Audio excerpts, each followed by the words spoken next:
Steve Jobs was not your average tech guy. He was a visionary, a rebel, a true original. Born in 1955, Jobs was adopted and raised in Silicon Valley, the heart of the burgeoning tech industry. From a young age, he showed a keen interest in electronics and design. He was fascinated by how things worked. More importantly, he wanted to create things that were beautiful and intuitive to use. Jobs was a college dropout, a free spirit who traveled to India in search of enlightenment. He returned to California with a new perspective and a burning desire to make a difference in the world. He believed in simplicity and elegance. He wanted to bring the power of technology to everyone, not just engineers and scientists. In the mid-1970s, Jobs met Steve Wozniak, a brilliant engineer who shared his passion for technology. Together, they embarked on a journey that would change the course of personal computing. Jobs had a vision of a computer in every home. Wozniak had the technical skills to make it a reality. Their story is one of innovation, determination, and the relentless pursuit of excellence. It is a story that continues to inspire generations of entrepreneurs and dreamers around the world. The year was 1976. The place was a humble garage in Los Altos, California. This was the birthplace of Apple Computer, a company that would go on to revolutionize the way we live, work, and interact with the world.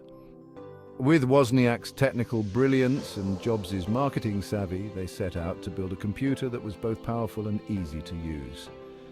Their first creation was the Apple Wars, a hand-built circuit board that was sold primarily to hobbyists and electronics enthusiasts. The Apple I was a modest success, but it was enough to convince Jobs and Wozniak that they were onto something big.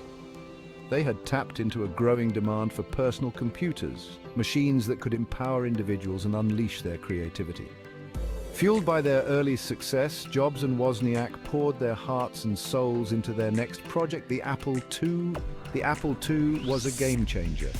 It was the first mass-market personal computer with a color display and a user-friendly interface. It was a revelation for consumers and businesses alike, opening up a world of possibilities that had never been imagined before. The Apple II was a runaway success, selling millions of units and establishing Apple as a major force in the burgeoning personal computer industry. The launch of the Apple II in 1977 was a watershed moment in the history of personal computing. This groundbreaking machine brought the power of computing into homes, schools, and businesses across the globe. Suddenly, anyone could learn to code, create spreadsheets, play games, and connect with others in ways that were unimaginable just a few years earlier. The Apple II was more than just a computer, it was a cultural phenomenon. It sparked a revolution in education, creativity, and communication. People from all walks of life were discovering the magic of computing, and Apple was leading the charge. The company's logo, a colorful apple with a bite taken out of it, became a symbol of innovation and possibility. Jobs' vision of a computer in every home was becoming a reality. The Apple II was intuitive and user-friendly, making it accessible to people who had never even touched a computer before. It was the catalyst for a new era of technological empowerment, and its impact would be felt for generations to come. The success of the Apple II propelled Apple to new heights. The company went public in 1980, and Jobs and Wozniak became overnight millionaires. Apple was on a roll, and the future seemed limitless. Section 4, the Macintosh, a new era of computing. While the Apple II was taking the world by storm, Steve Jobs was already looking to the future. He envisioned a computer that was even more intuitive, more user-friendly, and more visually appealing than anything that had come before. This vision culminated in the Macintosh, a revolutionary computer that would change the way we interact with technology forever.